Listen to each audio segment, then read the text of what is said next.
You want to get this thing started here? Yeah, sure. You wanna open it up for once? No. Hold on. My buddy just sent me an email. I gotta read it.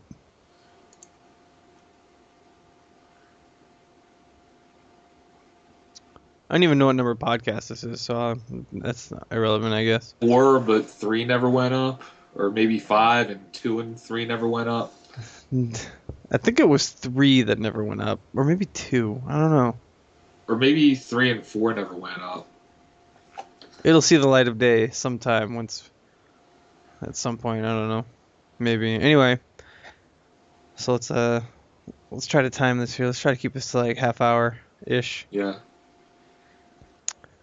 So, it is the beginning of season number 3. This is, of course, this is Jesse, here with Paul Miles, league admin, our wonderful league admin who makes it all possible, who foots the bill every night, almost every night, pretty much, for us to race and get pissed off at each other and all that fun stuff.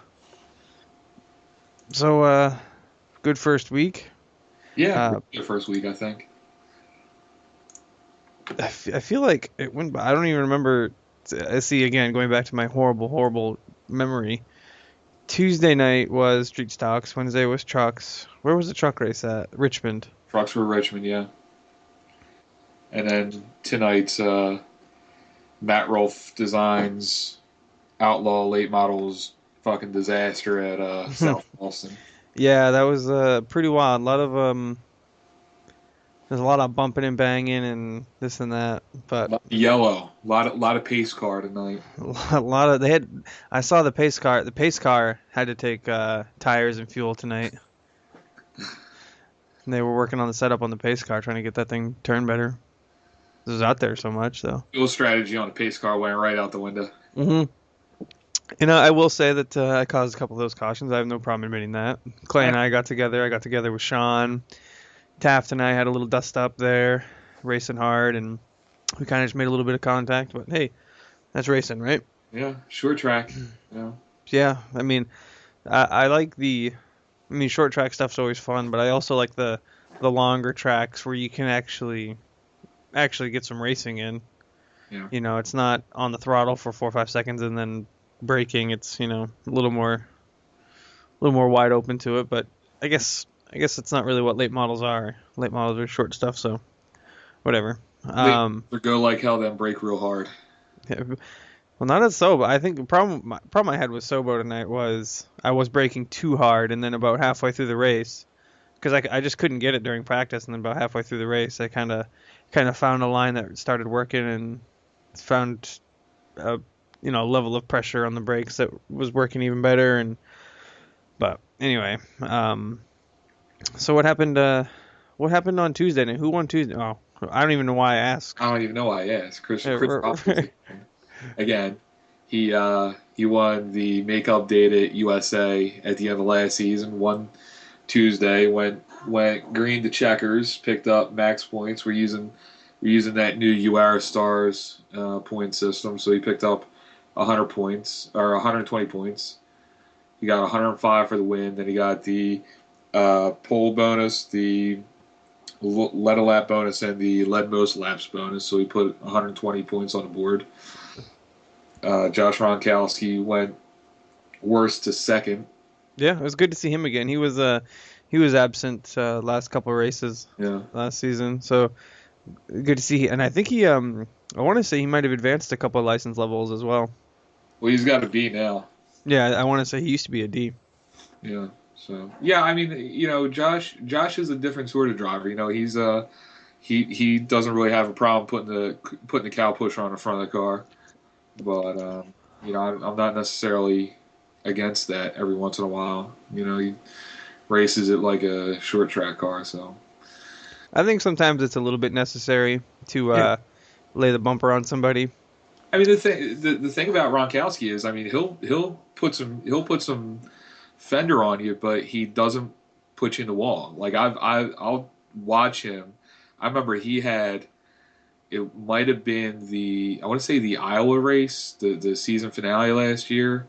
It was one of the races late in the season. He made up like 6 or 7 spots in maybe a lap and a half, and I watched his run, and he pushed people around a little bit, but nobody got sideways. Hmm. So as long as he keeps doing that, I'm okay with it. You know. It is it's a as much a part of the sport as anything else, I think. Yeah. So then Clay Snyder picked up a third place. Was Second that lap. in street stocks? Yeah, yeah, Yeah, yeah, that's right. I remember it was pretty close there for the most part, and I want to say just a handful of laps to go. I overdrove it, I think, and yeah, Clay and Ronkowski were able to get by, and then caution came out, and I think it finished under yellow, so I wasn't able to try to get anything back. I am so sick of this finishing under yellow, like not necessarily within the league, but it's just bizarre that iRacing hasn't implemented a green white checker. It's just stupid to have a race finish under yellow. Like I don't know, it's just such a pain in the ass. It's like a waste of time. It's like you race hard for half hour, 45 minutes, and for what? To finish under yellow. yeah. Especially like Tuesday night, we had 4 cautions, but they were all short. I don't think, if I remember right, I don't think there were any multi-car wrecks on Tuesday night.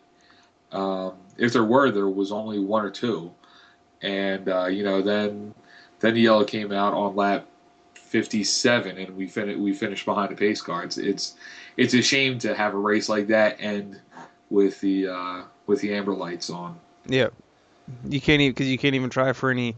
Because like I said, Clay and Josh got by me, and then I feel like I might have been able to force one of them to make a mistake because it looked like Clay was overdriving it a little bit and getting a Yeah, little loose, and I feel like I might have been able to gain one of those spots back. But Clay uh, gets like that sometimes though. Like I'll watch his races. I think everybody gets like that. It's not. I don't. Well, It it's happens not to me. Clay specific, but if he thinks he can make up a spot, especially late in the race, he'll really get into it.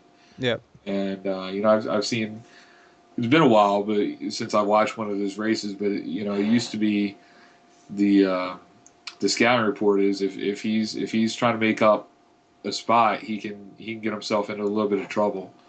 But he's really improved a hell of a lot since he started racing with us, though. I mean, he's I don't even. That's true, but I don't think he was that bad to begin with.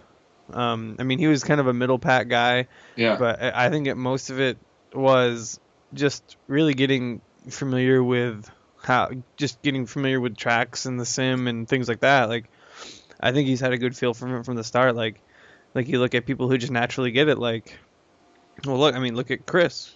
Chris has only been on iRacing since December. He also races in real life, but there's well, that. yeah, it doesn't hurt. Yeah, I mean, Clay always had a really good baseline, and I think probably since, let's see, he started with this. Um, his first race was, oh no, that's not right. His first race was January, Yep. early January, and he probably right in the middle last. It didn't really take him long. I mean, he ran a lot of races. He's already up to 53 races with us, and he picked up quick. I think he could give Chris a run for his money there in the street stocks. Yeah. Yeah. I would. Chris is a teammate and all, but I'd love to see anybody give him a run for his money. Yeah, I mean, I don't want to see anybody run away with any of these Right. divisions. I mean that's what was good about the street stocks in season 1 between you and Mike coming down. I think what was it 1 point he got you by? One fucking point. Yeah. um, and I think the street stocks were pretty close last season. I think Chris only got Mike by a handful of points there at the end. Yep. Um, I don't want to see anybody walk away with it. I mean, I don't want anybody to sandbag. I don't want Chris to not win just to keep it close. But I want guys up front challenging him and whoever. You know, that's the whole point of this. Are we still having 2 drop weeks this season? Yeah, All right. And also, while we're on the subject of this season, I feel like there's a couple things that we should establish once and for all, and that is the line that you're driving under caution. Because tonight it was like go high this time, go low this time. So yeah. um, But I'm gonna clear that up, and sometime this weekend. I'll rewrite. I'll clarify it in the rule book. I want guys to stay high during yellow, and on tracks like USA where it's narrow, that didn't leave a lot of room to the outside for the lucky dog to get by. So what we're gonna do is we're still gonna take the high line on yellow. But if you're intending on pitting, you drop down to the inside, and then if you get the lucky dog, you drop down to the inside. So the lucky dog will take the inside line around. I See, know that's kind of contradictory to what people are used to, but you won't worry about a black flag, so you'll drop down to the inside and take the inside around if you're the lucky dog. see, I think I don't know. See, I think it worked fine. Um, the whole thing with staying high unless you're pitting, I think a lot of strategy comes from knowing who's going to pit and when. Like, I think part of it is being able to dart down to the pits just at the last moment, maybe catch somebody sleeping for a second, maybe somebody's adjusting their setup for when they do pit, and catching somebody off guard like that. I think, if you're it's pretty much like showing your hand in poker. If you're driving around the track, letting everybody know that you're going to pit. I mean, that's a huge strategy in the sim, and it's a huge strategy even in real life. It's you want to keep people guessing as to when you're pitting, what kind of strategy you're going to be on. And another thing is if you have everybody running on the outside and you got the lucky dog trying to get by on the inside, depending on the track, they could be really cooking around the court. They could be really cooking into the turns, and especially if they're on old tires, they could very well push. They could slide it up into the track and slide it up the hill and then get into somebody. Because that happens too. You convinced me. We'll just throw that rule out. So next week we'll just go back to racing as normal under yellow. All right, sweet. Well, let's go ahead and make an announcement there. Well, That whole high line, low line out the window. all right. So under caution, it's and it also works really well. Just somebody's coming by. It before it almost got to a point where it was just common knowledge where somebody got the lucky dog, people would just stay low. I tend to stay low anyway because the field sometimes there's just checkups and stuff like that. Like usually when the caution comes out, I go low as I can because people like to slow down at different speeds, different rates, different stopping distance, and I just in it sometimes people can start to pile it up there. So I like to stay low anyway. But all right, well, so going forward, lucky dog will go by on the high side, and that's that. Yeah, I mean it was a rule that makes sense on paper because what UARA does is if you're staying out under yellow, you stay high, and then if you're pitting, you can drop low and you can advance. In iRacing, if you pass under yellow, you get a black flag. They don't do that in UAR stars, so the idea was we'll get everybody used to staying high under yellow, and then as that kind of becomes part of the routine, then we'll add the you can move up if you're pitting. So it just watching it tonight, it just created more problems than it was worth. So we're just gonna punt that rule. What it just didn't work out. That's Which good. you know, Because it was causing some problems. There was a few different cautions where, you know, and it was even myself, like I would forget to go up high and I'd be down low, and then you'd be on the race control saying, stay high unless you're pitting. And it's like, oh shit, forgot. yeah. And another thing is fuck, I think I forgot. Well, Yeah. remember. Huh? Hurry up and remember. It's not gonna happen. 'Cause I got the TV muted, and I think I was lost for like 5 seconds just watching this, and it totally, Just completely wrecked your night. basically, yeah. Hilarious. Anyway, but yeah, I don't know. I mean, aside from that, the other new rule, not that it's a rule, but the other new addition is the new point system, which includes passing points.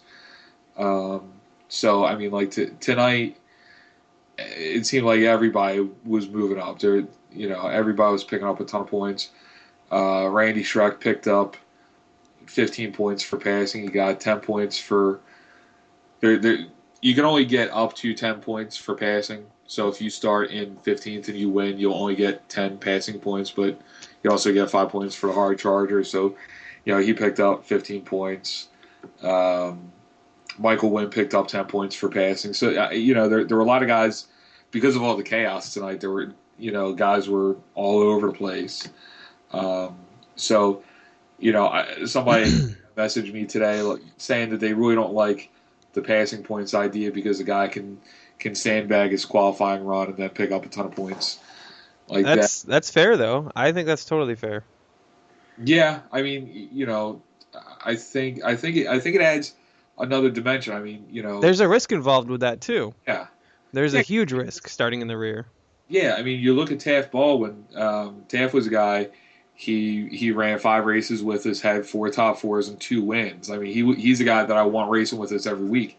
He was running late from work. He sent me a message on the forum. Hey, if I can't make it to qualifying, do I qualify for provisional? I was going to give it to him because he had a couple wins and he was a fast guy last season. I don't Right, of course, to not run. So he ended up making it just in time for qualifying.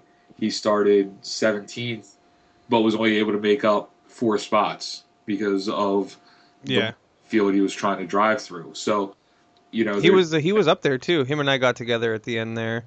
Yeah. And we just kind of wrecked, and I mean, I didn't mean to wreck the guy or anything. We just got together, and so he was definitely, he's always good when he races with us. He's always fast, and everybody got together tonight. So I'm not, can't. But and then, on the flip side, a kid like Michael Wynn making his first start with us, started 20, ended up 10th. Right, a lot of new names tonight. A lot of new names. That was good. Well, we had 3 guys start tonight, which is a lot for a week.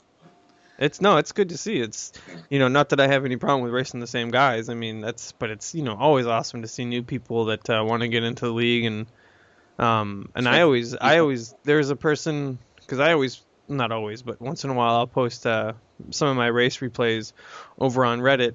Over in there are certain, like in the NASCAR area or in the NASCAR subreddit, people are asking like, what's your favorite NASCAR game or racing game or whatever, and I always push the iRacing really hard. It's not just the game itself that is much better, the simulation aspect, but it's also, the teams and the leagues and everything is just so organized where it's not, you're not joining a lobby for the most part with public people. You're not with just anybody. Well, it's easier to avoid it in iRacing. Right. It's plus, I've said it from the start. I mean, I have a pretty extensive esports background going back.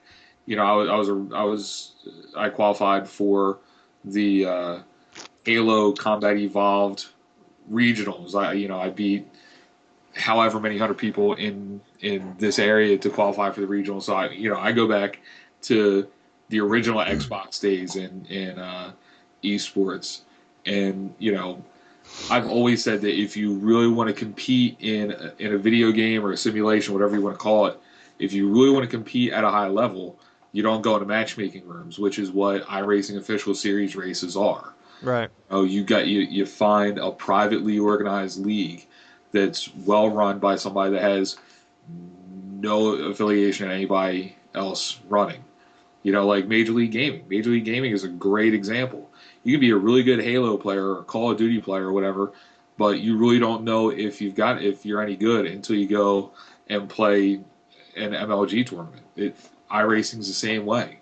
There's going to become a time when one of these private leagues, whether it's us or Cars or Paint the Yellow or any one of these other privately organized leagues, there's going to be a time when that league becomes more popular and more respected than the official series.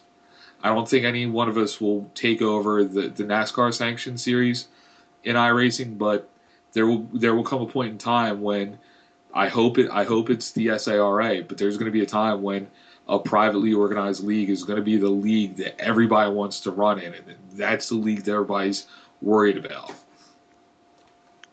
I mean, I've never raced with any other league, so I can't really comment on them. But yeah, they suck. No, they don't. Well, some of them suck, but no, I mean I really think that's where iRacing has to go, because if you look at the forums, they're littered with people posting videos and apologies and this Right. race, even the top split, and then the bottom line is when you jump into a matchmaking race, which is what an official series race is. The hourly races are matchmaking races. There's no rhyme or reason to who you're racing with, really. It doesn't even come close in my mind to the level of competition you see in private weekly races.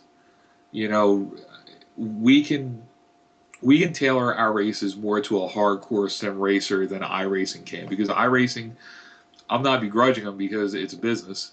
They've got to go out and make a buck. So they need to make the races accessible to as many people as possible. I Hmm. need to worry about making 25 people a night happy.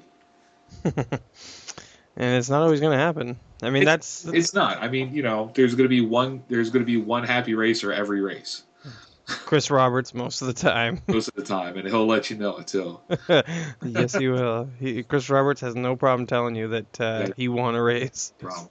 I'm worried that he's going to run out of room on his bumper for all his future winner stickers. Is that right? You're just But gonna have to. This whole car is gonna be one feature win sticker. but no, I mean it's true. I mean it's going to come to the point, and iRacers I don't think get it, because not many of them come from a competitive video gaming background. But they'll see soon that when you want really good racing, you go to a private league. So I'm really trying to position us to take that mantle when it's ready. I really want us to be. I mean, I've said it since I started. I want the SARA to be the league that everybody wants to run. I want people to forsake their IR and SR to come run with us every night. What do you mean forsake it?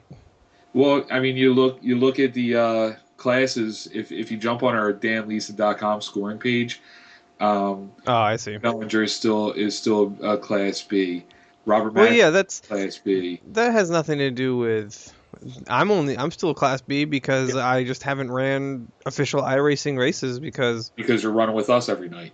right. Yeah, I run with the league. Um, that's what I'm talking about. I want people. I want it to get to the point like we had a couple guys with D licenses. I want to get to the point where those guys can run up front and can be competitive with a D license, because they've spent so much time racing with us, they haven't worried about advancing their class license in official series racing.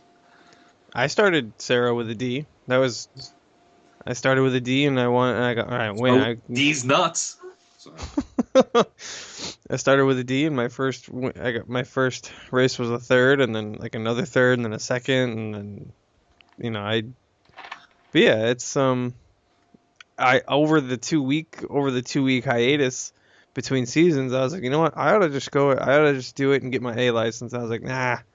And I was like, nah, because before long, because I mean, it is a lot of time commitment, and there are some nights when my girlfriend and I were sitting around. She's like, "You want to watch a movie?" And I was like, "Ah, I got to race in a little bit."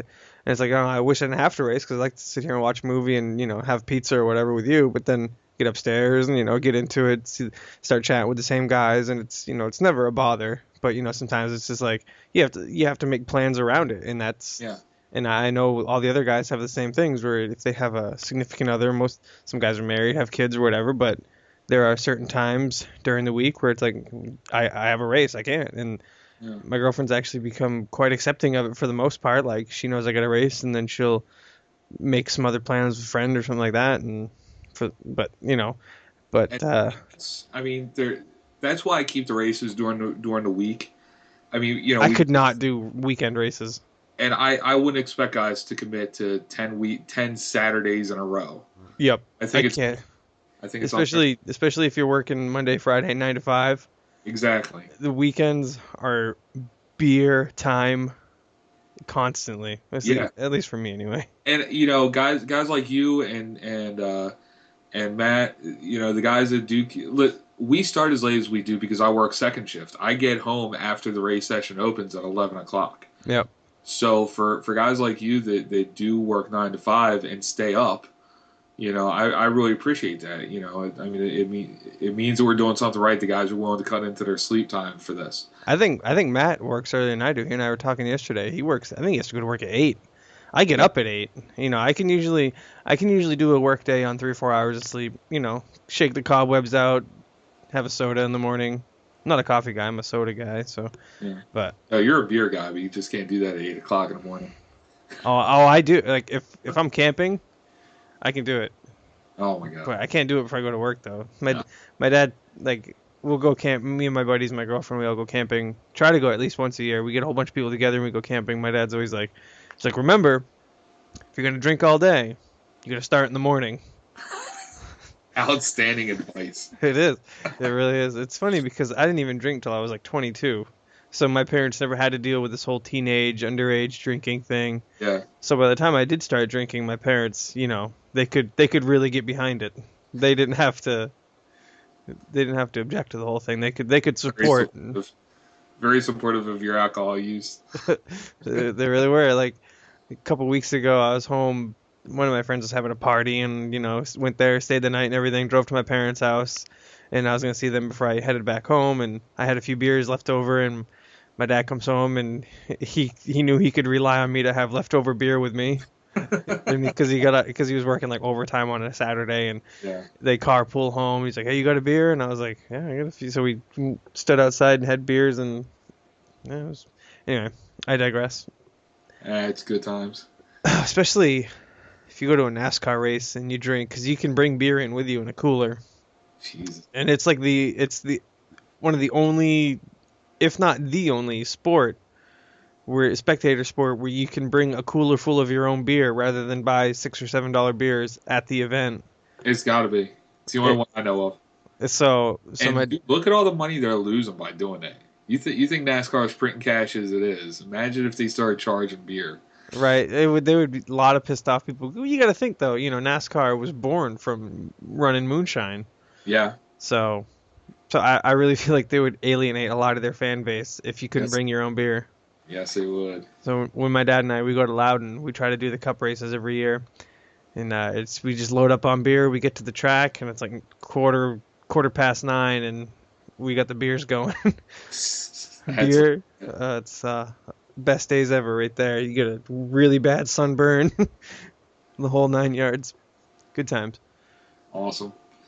Speaking of NASCAR races at Loudon, we got some tickets We do. on the line. We do. Week 7. That's awesome. Month and a half. Dude, when Matt first put the idea, Matt Rolfe, who sponsors the Outlaw series, when he first put the idea out there, I might have just said as a joke, hey, how about some New Hampshire tickets? He's like, yeah, I'll see what I can do. And he put it off.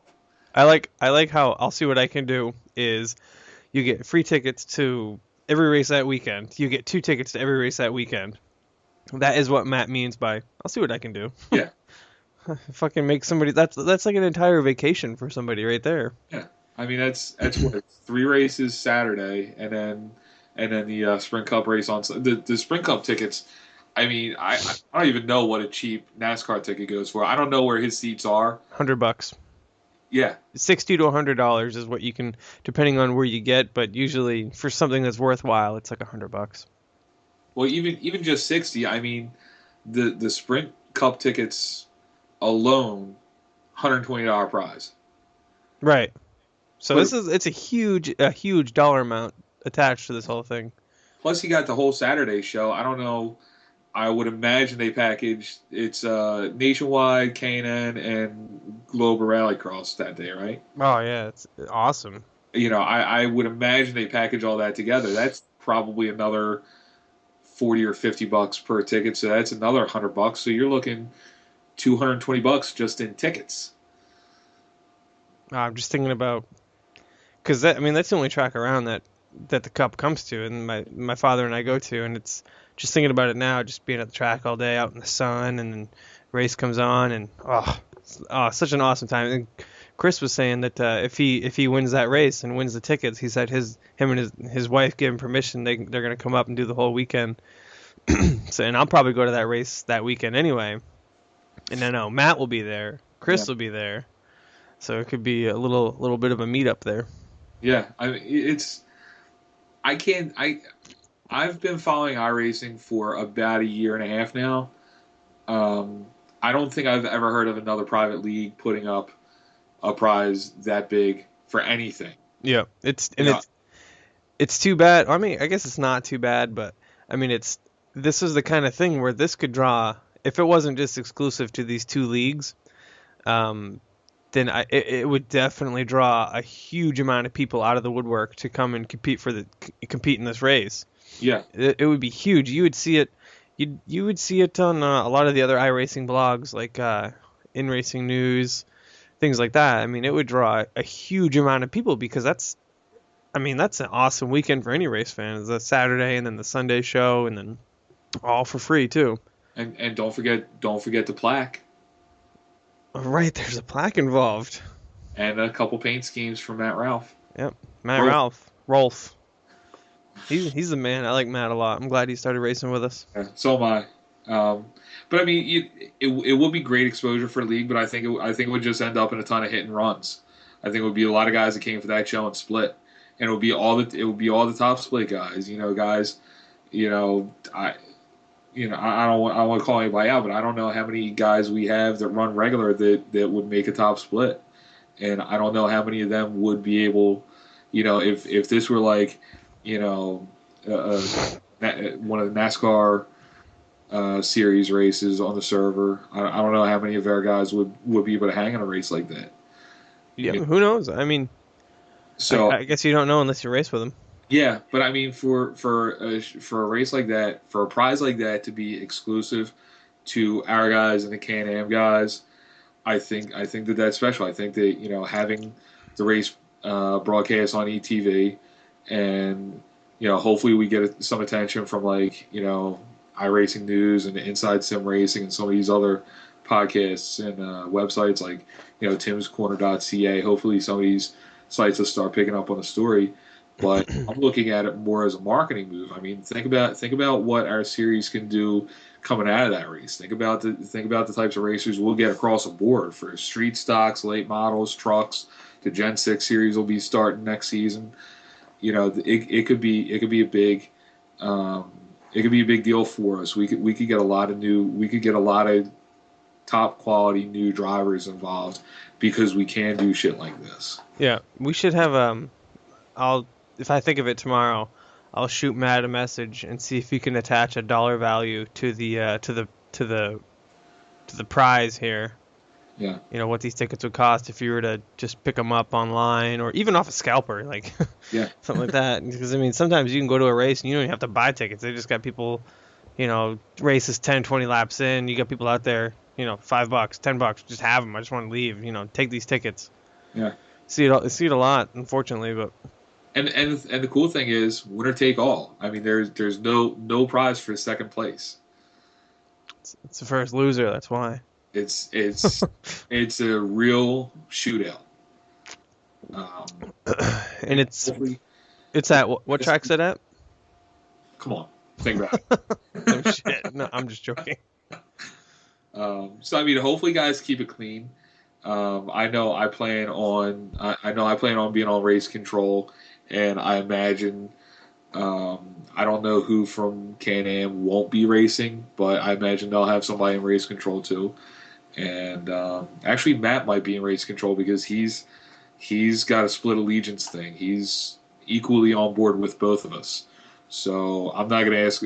I'd love for him to run as a SARA driver, because he does sponsor our division. He's been really involved and really committed to what we're doing.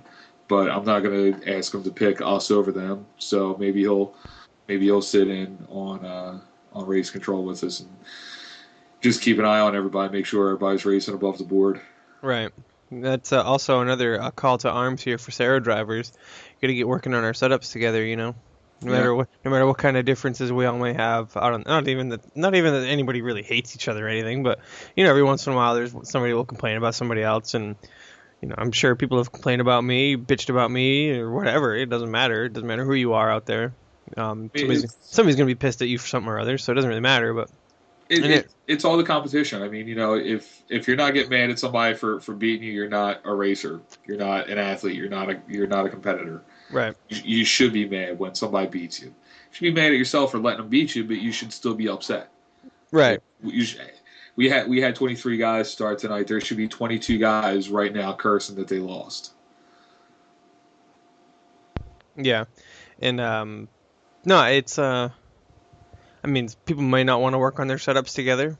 I would just personally, I would like to really see us win over Can-Am, of course. I want to see us do better.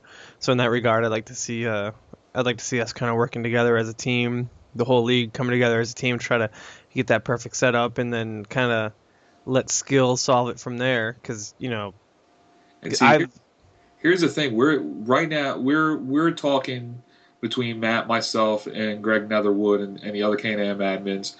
One of the sticking points right now is this going to be a fixed set or an oh open right, set? They're a fixed set series. We're obviously open set, and my argument for open set. First of all, I think open set puts everybody on the same playing field for sure. because they can use the fixed set if they want and be quick with it. But I know a lot of my guys like to run their cars a little bit looser, and I know the fixed sets tend to be tight. Right. So I think a fixed set puts my guys at a disadvantage. Also, with an open set, I mean, we just talked about it, 200 plus bucks just in tickets. If Right. if we're gonna, granted it's not my money, but if I'm gonna hand you $200 in tickets for one race, God damn it, put some work into it, earn it, spend some time. Don't just show up, load the basic fixed setup and race. Put some effort into it.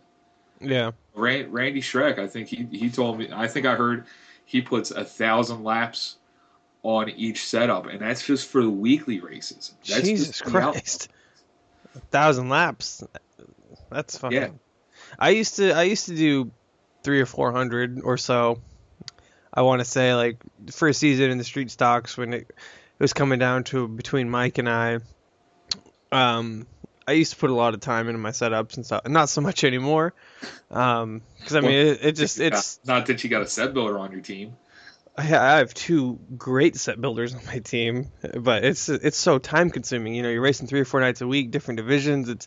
I mean, I mean, who doesn't work 40 hours a week or anything like that? But it's like, there's other shit I like to do other than work on a setup on iRacing. So, but it's just, I mean, to have that kind of dedication, I mean, it's cool and all. I mean, that's again, not that I dislike. I also like fixed setup. Like if I'm gonna do an iRacing regular race, sometimes I'll join the fixed setup just because you try to get a setup for a truck. It's fucking you could be hours on it, and that's just not the kind of time that I have to put into it. So, people want to say that the fixed setup is kind of bullshit, but whatever. I mean, you're gonna run into the same kind of rules and regulations in real racing anyway. Yeah, So there are certain things that you can or can't do. So it really simplifies it, and and it if all comes down to this being an esport. I mean, if we were all professional race car drivers, and yeah, go ahead and do open setups for everything. But this is a business, this is a service, and iRacing needs to make money. If I'm gonna go racing, I don't race a lot. I'm pretty much on the service just because I enjoy admitting a league. I just enjoy promoting esports. But if I'm gonna jump in a race, I'm not gonna spend any time working on a setup. I'm gonna load the fixed setup and jump into a race because I just feel like racing. right, but and there's also the people that like to have their own setup, and they wanna they also like that whole part of it, and like the real technical aspect of it. And again, that's another reason why iRacing is great. Yeah, I mean it adds a dimension to it. That's why our feature series is that's why the Sportsman Street Stocks, the MRD Outlaws, and the God XS Energy Pro Trucks. That's why they're open because I want it to be as competitive as possible. And I think part of being competitive in anything, especially even in esports, you've got to put the time in to practice. I know when I was running, hey, I would run Halo 3 tournaments, and I played a lot of Halo back then, and I was playing against some of the top guys. I hate I was that game. playing, yeah, you would, I would play for 6 hours a day, and I couldn't even hang with some of these guys because they're playing for 9 and 10 hours a day. So I mean, you really, if you're going to compete at something, Chris Chris won pretty much every division we had last year, and Chris should have a lot of pride in that because he didn't just beat everybody on race night. He put the effort into building a set, and he put together sets that got him championships. So he should take a lot of pride in that. And I'm not going to take that away from him by making it a fixed set league. I think it's actually. I want to say I think Derek. I think him and Derek cooperate a lot on the sets. I think Chris will work on it during the day, and then Derek, when it comes practice time, Derek usually he'll do some fine tuning on it, and then we'll kind of share it. Most of the time, we're running almost an identical setup, and I mean, and that alone shows you how much how much the skill level can vary from person to person. Like there have been nights Chris and I run identical setups. He'll finish first, and I'll be fourth or fifth. Yeah. And I have no problem admitting that I'm not the best. There's nothing wrong with that. I can have the same setup, and some people they just get it better than other people. And Listen, only one guy can win. right. I mean, being top five, especially in a race like this. The guys that finished top five should be real proud of themselves because there was a lot of talent on that track tonight. Yep.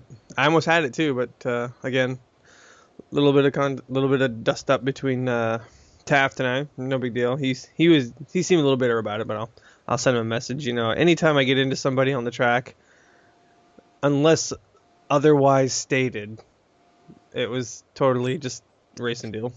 Yeah, I mean, I can understand. I can understand Taft being frustrated. I mean, right? No, me too. Hey, listen, I'm running late. I got to work some overtime. Then I got to spend some time with the family. But I really want to race. Because I sent him a message on the forums. I said, listen, man, we missed you the last half of last year. I wanted to see him back. He was a top five. He was a top five guy. Yep. Every week. That's the kind of guy I want in the league. So I sent him a message asking him to come back out with us, and he worked some overtime and had to take care of his family, which I respect, and got in late. How old is he? Does he have a family? He said he does. Oh, okay. So I don't know if you were just kind of being promoter there and. No. He sent me a message. Overtime is going to push back my family time, and I have to spend time with my family, and then I'll be in the session. But so he rushed around to get all of his shit done, and then worked up from 17th place to run. No, he's always quick, and yeah. I knew he was upset with me after the race tonight. But I'm the type of person, I don't stick around much after a race and talk about wrecks or something like that because it's just. You don't sit in your replay room, overanalyze every. I mean, I might watch a replay, like if I thought I was clear to somebody and I wasn't, or I thought if somebody got into me or something like that, I might watch a replay, but I'm not gonna discuss it because it's just one heated person talking to another heated person, and I go to the racetrack enough during the summer where I see it, because my dad and I work at a racetrack, and you see it from an outsider's perspective often enough where it's like, this person thinks he's right, he thinks he's right. There's nothing to gain here. You're just wasting your time. But it's a racing deal for the most part. I mean, you should have done this. No, you should have done this. And it's like, no, you guys are race car drivers and you're driving heavy vehicles at a high rate of speed and this and that. And so it's just one of those things. And that's what I always think is funny when I go on the message where people are like, he came up into my line, and I don't. So you're not going to turn the wheel a little bit, like I always like I kind of feel like people look at me like I'm the asshole, but my thinking is you have to react to your situation. If somebody's taking your line, it's not your line anymore. Right. If they're pushing you out of the way, you gotta react to that. I mean, I've never heard anybody at Bridgeport's my local track, but I've never heard anybody at Bridgeport. I've never heard anybody in NASCAR. I've never heard anybody on Speed TV say, "Yeah, well, it sucks I got wrecked out of the race, but I held my line. I don't know what he was doing." I mean, It's give and take yeah, the whole way through. And looking at the replay between Taft and I tonight, it's he was saying that didn't give him enough room or something like that. But I thought it was just one of those deals where just racing deal, yeah. plain and simple. I mean, I don't have any beef with anybody in the league. I mean, sometimes I'll get together with XYZ, and it's the same thing wherever. But I don't have any beef with anybody. I don't want to push anybody away from the league. I'm not a person that goes around wrecking people. I mean, I have wrecked people before unintentionally. It just happens. And I mean, it's cars. Clay, it was Clay and I tonight, lap 3. Yeah. I got into Clay. Yeah. It's just one of those things. I thought I might have had enough room. I didn't know because he kind of came into the turn higher than I did. I didn't know if he was giving me the room, so I kind of put the nose in there, and he brought it down. And it's just one of those things. You're both trying to get around the track as fast as you can, and you have to make split-second decisions based on what you're seeing. And it's not one person's an idiot, one person doesn't know how to drive. It's one person. I don't think anybody's got triple screens, and that peripheral really makes a difference. It does. I need to get triples really badly, really badly. Meanwhile, I'm looking at our overall league stats page available on danlisa.com. Somebody's going to clear 3,000 laps next week. Any guess on who that might be? Mike or Ken, I would bet. It's you. Well, You've got 2,950 laps. Watch me. Watch me die of a stroke tomorrow. Alcohol poisoning Saturday night. Alcohol. Yeah. Friday night probably. Okay. Tomorrow night. Man, high alcohol consumption coming up tomorrow night. Anyway, well, Mike and Ken must not be far behind. Let's see. Mike's got 2,600 and Ken's got 2,500 and change. Where's Leila at? I bet she's got to be close. She's got 2,300. Wow. It doesn't feel like I've turned that. It feels like they're on all the races that I'm in. Chris has 2,885 laps with 918 laps led and 14 feature wins. He's the Jimmy Johnson of SARA. He's the New York Yankees of the SARA right now. And that's why I hate. I won't say hate. Hate's a strong word. That's why I really, really dislike Jimmy Johnson and Hendrick Motorsports. I mean, I know you don't follow NASCAR too much, but it's hard for me because I was raised on like Dale Earnhardt. That was the religion in my household was NASCAR and Dale Earnhardt. There was no mention of the Lord ever in my house. It was Dale Earnhardt. And of course now my dad's a Dale Earnhardt Jr. fan. Now he's on Hendrick. And I don't care for Hendrick at all. They're like the New York Yankees of NASCAR to me, so it makes me, yeah. But shit like that's frustrating to me. Like, I was born and raised a baseball fan in Philadelphia. I was 2 when the Phillies won their World Series, and then I was like 30 when they won their next World Series. I always want the underdog. I always want the underdog to win. I root for Clay a lot because he really he's one of those guys that I can see his evolution. I root for Antti Celentano because he's a guy that didn't come in and just start winning features. He's our sportsman. Or what was it? What did he win last year? Ship of the season. Yeah, right. They're rookie of the season, and Anthony was the sportsman of the season. The unofficial Ken Bellinger Award. Right. That's why earlier, lap number 3, just Clay and I was like, man, of course it had to be fucking Clay. Could have been anybody else, and I'd be like, well, that sucks, but whatever. But it was Clay, and it was like, fuck. It was Clay. The whole race, this guy's so nice. And yeah. I remember last season he had that run where like 3 or 4 races in a row he ended up on his lid. It's just like, Jesus Christ, that poor kid, man. I wanted him to win after that run of his so bad.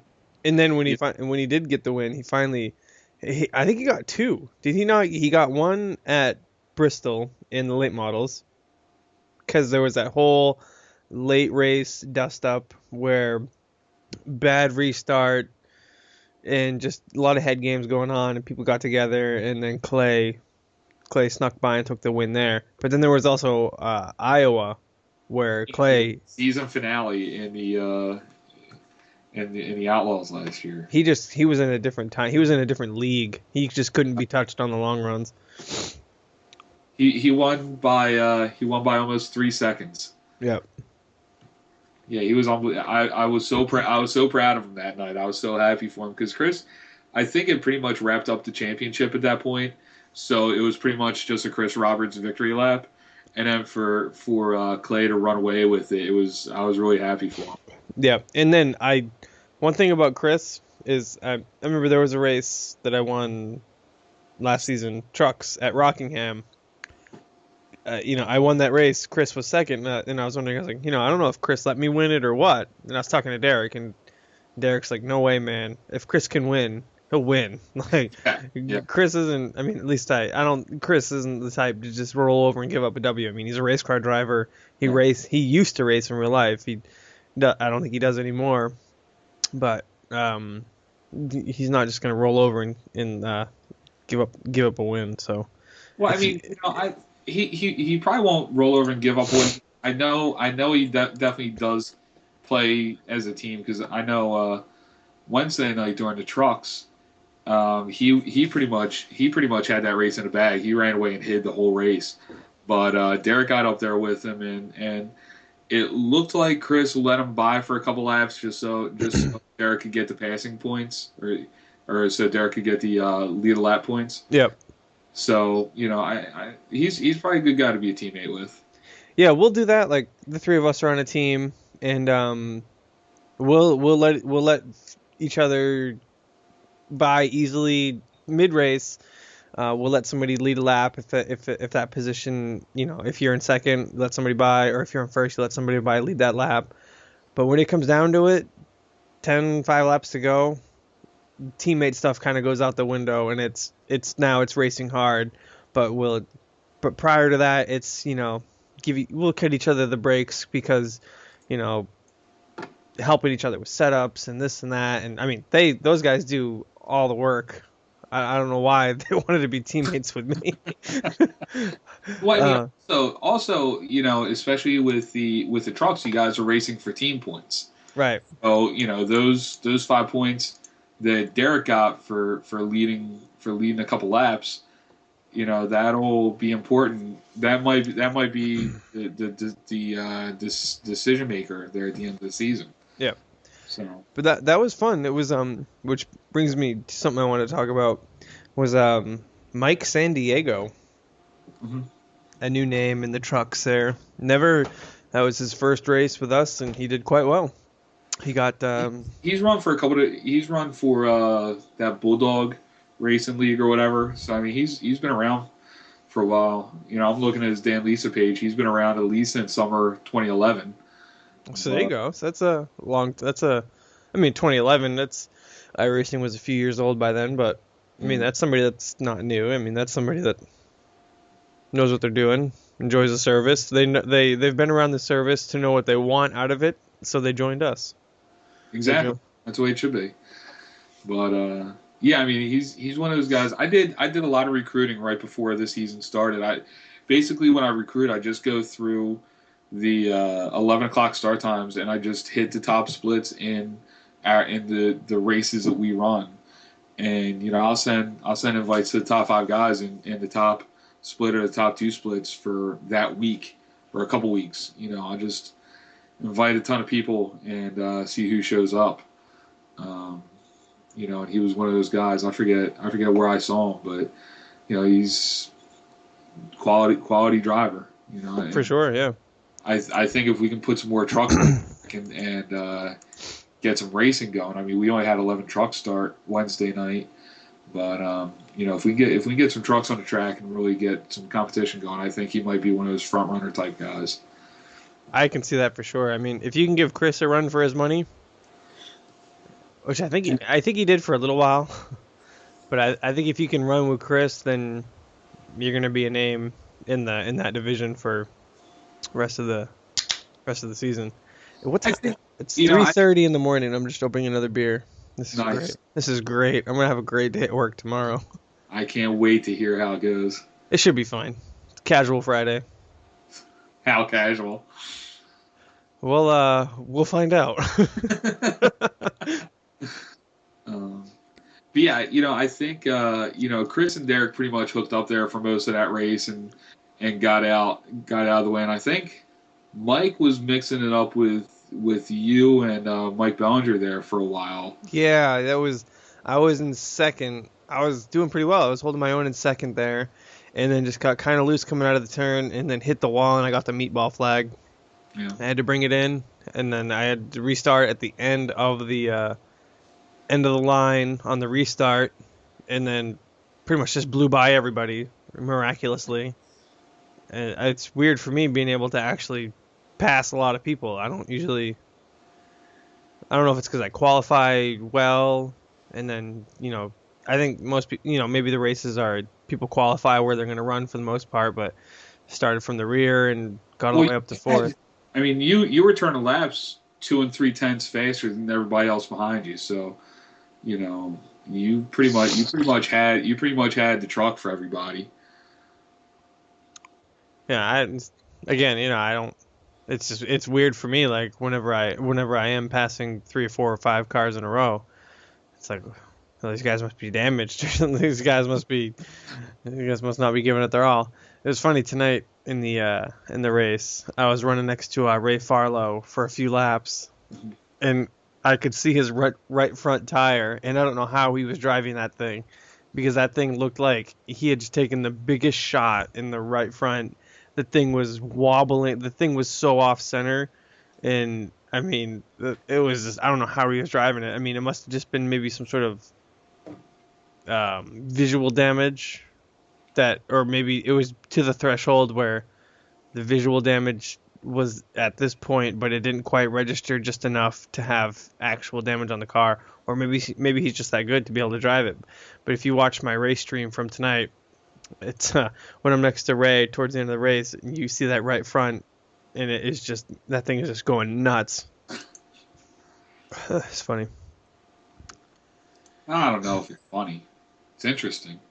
No, it was funny. Like, I looked at it many times, and I was like, "Holy shit! How does he not get a black flag for that? This is broken." That is funny. Well, I don't know if it's funny, but it's. Oh, see, when you say it's funny, it's funny. When I say it's funny, it's not funny. No, that's Come correct.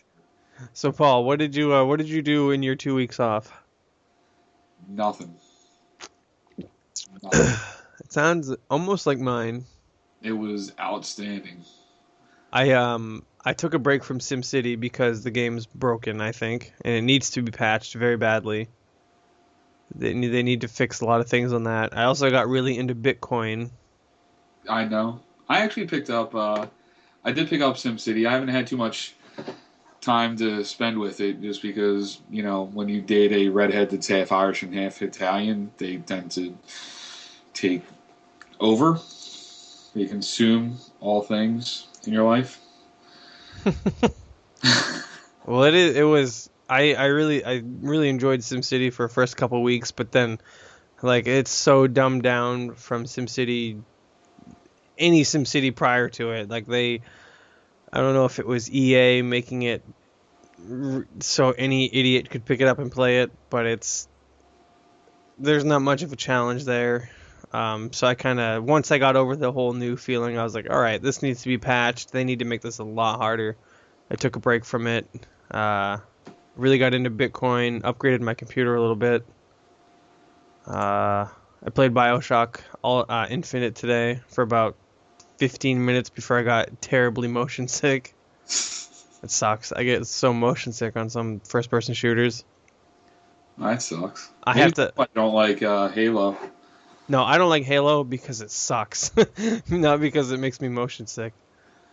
You're just wrong about that. Oh, see, I can't believe that you actually, because let's not get into that, because that will come to blows.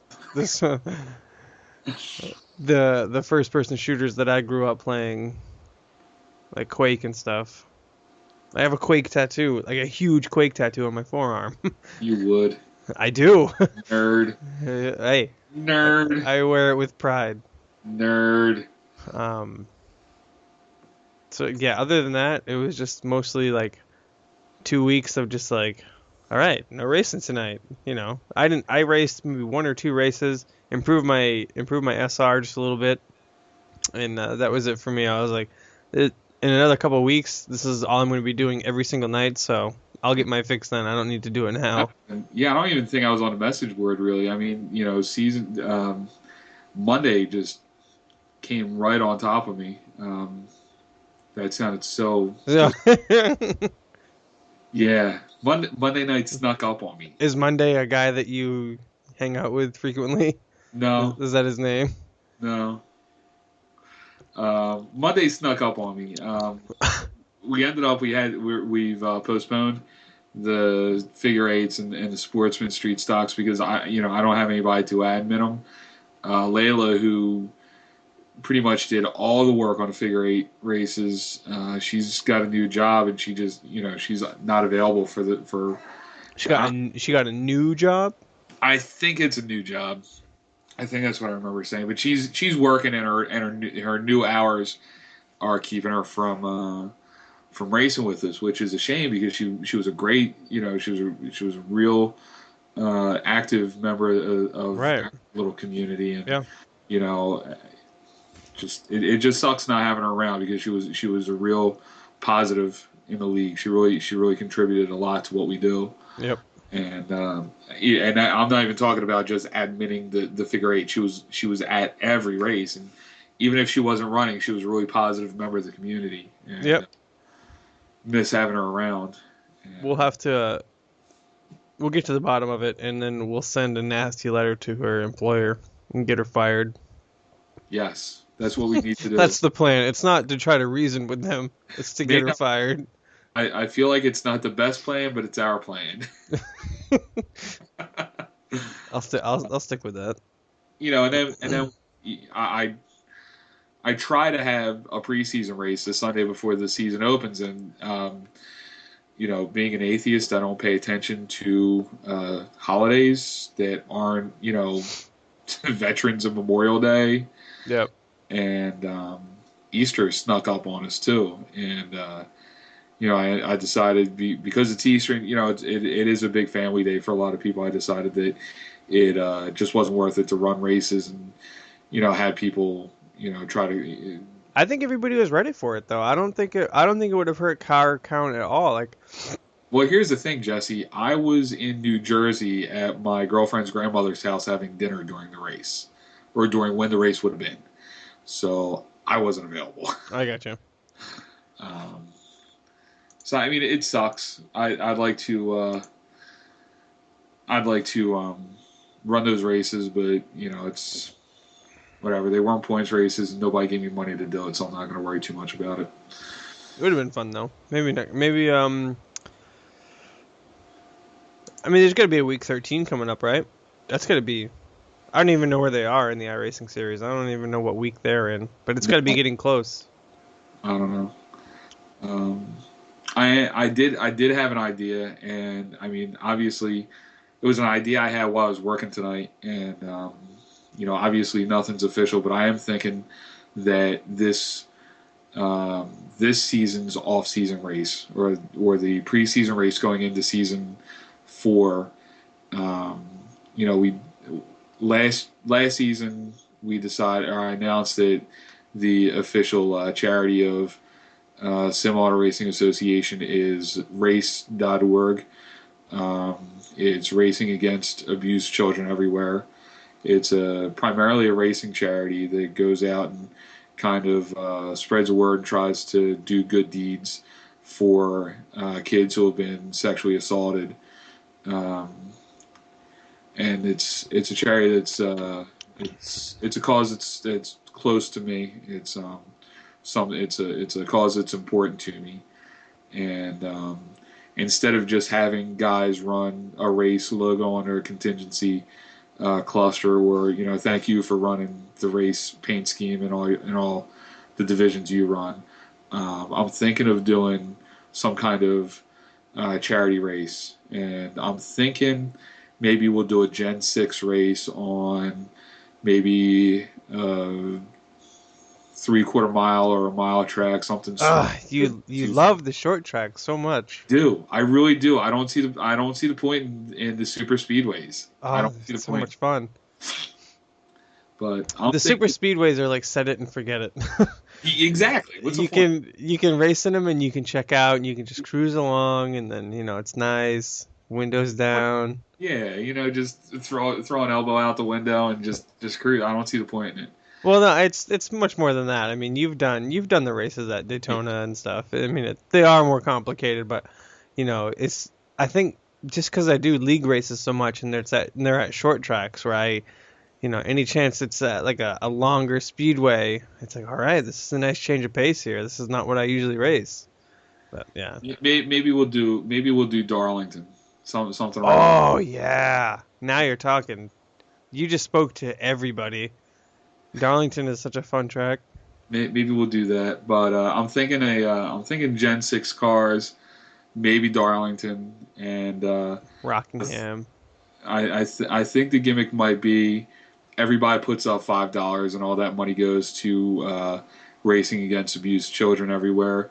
And then I went to that indoor race down in Atlantic City, and their a main feature was the gambler shootout, and racers had a chance to put up a little bit more money, and then whoever won got all that bonus money. So I'm thinking, the way they did it was, you could put up money or you didn't have to, and nobody knew who put money in and nobody knew who didn't. And the only people who will qualify for that bonus were people who put money up.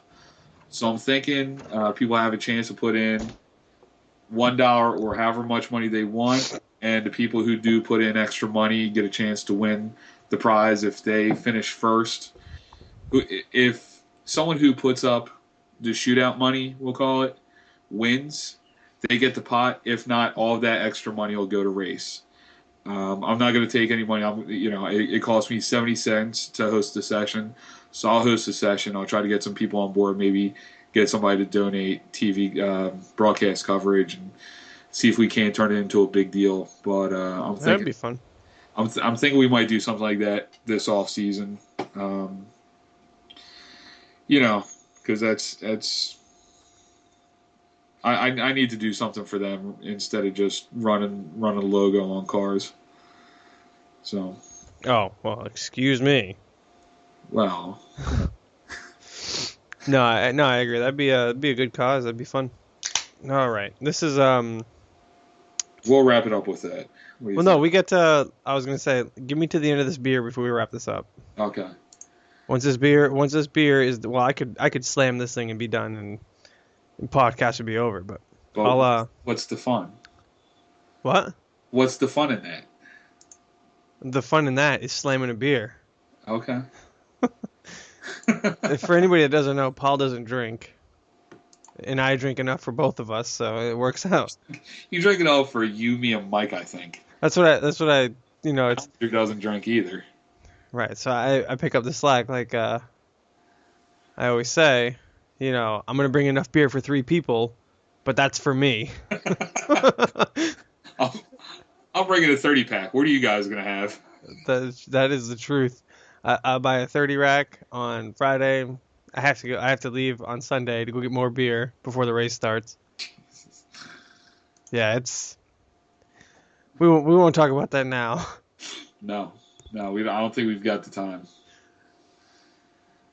But But so week one, the first week of season 3. Wow, season it 3. feels like just yesterday that joined the league and didn't know anybody, and I was like, whatever. Yeah. But season 3 in the book, or not in the books. It's we've just written the first page of this chapter in the book. Yeah, I mean, it's a lot of fun. I really enjoy it. The guys that come in day out. We're racing 3 nights a week right now. and their guys are running the thing, and you know, it's a lot of fun to get to know the regulars and watch guys get better at racing, and it's it's nerdy. I know. I mean, I don't think it's nerdy. I mean, it's nerdy for me to just kind Oh, of you know, yeah, that's nerdy. but it's fuck it, man. It's a skill set I've got that I'm not using, and it's something I enjoy doing. And I want. I'm not familiar with most other leagues, but don't most other league owners race with their league and then fucking boot people out as soon as they pass them or dump them or something? And that's absolutely a knock on a lot of leagues, and I think that's what First of all, I don't have the time to dedicate to racing. I every night it takes me about an hour to get all the post race stuff wrapped up. Especially now that we're doing the passing points, but it takes me about an hour to get the write up written and get all the stats updated, and then I've got to shower and eat dinner, and by then it's pretty much bedtime. You gotta start combining the shower and the dinner, a la episode of Seinfeld. Kramer gets the garbage disposal installed in the shower. He starts preparing meals in the shower. That's it. You gotta get a Clarkman garbage disposal. Put it in your shower. I'm waiting to see a Vandalay Industries 81 out there on the track. Oh man, it seems like every day that goes by, I have less time to do. Well, it's not even that. It's just I'm awful with putting time towards things. Like I had somebody email me the other day. I don't know how they got my email address, but this was like straight up legit email. This was not spam. This was a person from New York seeing if I wanted to do a freelance web design for them and make some cool 3D models for them and this and that, and they wanted to pay me $2,500 to do it, and I was like, not a chance. Because I was like, It's hilarious. I come home from work, not that I love my job. I really like my job. When I come home from work, it's beer time, it's iRacing time, it's time to just spend like 3 hours on Reddit and go get somebody, my girlfriend, whatever.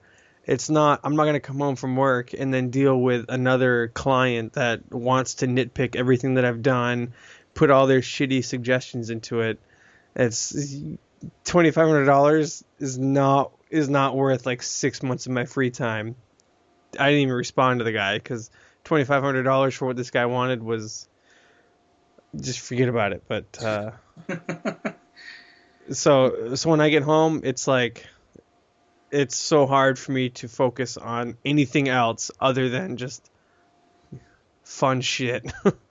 I don't want to work when I get home, which is part of the So glad. I mean, I used to work in sports, and one of my first jobs in sports was I was assistant GM of a minor league hockey team, and when I left that team, I didn't watch hockey for a season and a half, and I fucking love hockey. And I left a job as a matchmaker for a mixed martial arts show here in Philly, and I haven't gone back. I haven't gone to a fight since. I haven't watched a fight on a buddy of mine. A buddy of mine fought. A couple of my friends fought on Bellator. A friend of mine was a referee on the Bellator show tonight on Spike TV, and I only know how they did because we're friends on Facebook. that You know, comes up here every once in a while. yeah. My buddy, a buddy of mine, is the matchmaker for him. He does a hell of a job putting those shows together. I mean, when I was going to fights, I enjoyed Bellator a hell of a lot more than I liked UFC. But I think I like boxing more than I like MMA. And box, I for, don't. And let me preface that with I don't follow either of them. But yeah, if I was in a bar or at a buddy's house and they were gonna order an MMA fight or a boxing fight, because MMA it's mostly just like get them down to the ground and then try to twist their arm into a pretzel and make them cry. yeah. And I want to see guys square off, just throwing punches, haymakers, and hooks. I want to see people punch each other. I don't want to see this throw one or two punches, get each other on the ground kind of thing. I want to see boxing up on the feet, no on the ground kind of shit. I don't know. I mean, I was really fortunate when I worked in combat sports. I was able to watch some really high level boxing, some really high level kickboxing and some really high level MMA. And I I only I didn't really enjoy boxing all that much because I know that with boxing you take a standing 8 count, you can have a concussion and you should be seeing a doctor right then and there, but as long as you can get your hands up, you're back in the fight. With MMA, I mean, if you get dazed, if you get rocked real good, the fight's over because you're not defending yourself. That's true. So because I got into I got into MMA because I had friends that were into MMA. That when I say into MMA, I mean fighting in MMA. And I would go to the fights and I would see them, and I don't want my friends to get hurt, so I want them to be in the safest combat sport possible. And MMA is not safe at all, but compared to boxing, you're taken care of more as a fighter in the cage than you are in the ring. That said, watching two guys lay on each other for 3 rounds is boring as fuck. Right. Like I want to see Mayweather, like, just kill somebody. That's the other thing. Boxing is such a shit show. But I'll tell you, the only time I ever felt uneasy watching a fight was at a fight I booked in Philly. It was two of the top 170 pounders, 185 pounders. I'm sorry, two of the top 185ers in the area, and this kid was just dropping elbows, and he had the other guy in top mount. It was just dropping fists and elbows that I thought he was going to kill the kid.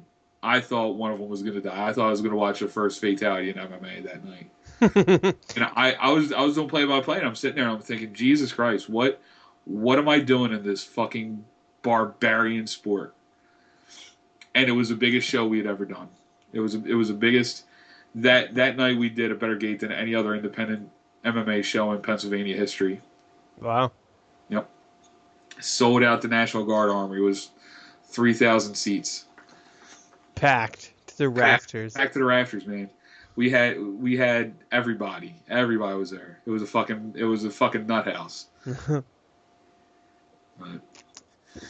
But yeah, I mean that's and when I left the MMA show, I didn't go back, and people were like, "Oh, how can you spend that much time in MMA and not go back?" And I just tell them, "Do you go back to jobs that you quit? Do you go back to your office to hang out?" Right. Some people do. Well, I've seen it. But I know what you mean. Weirdos.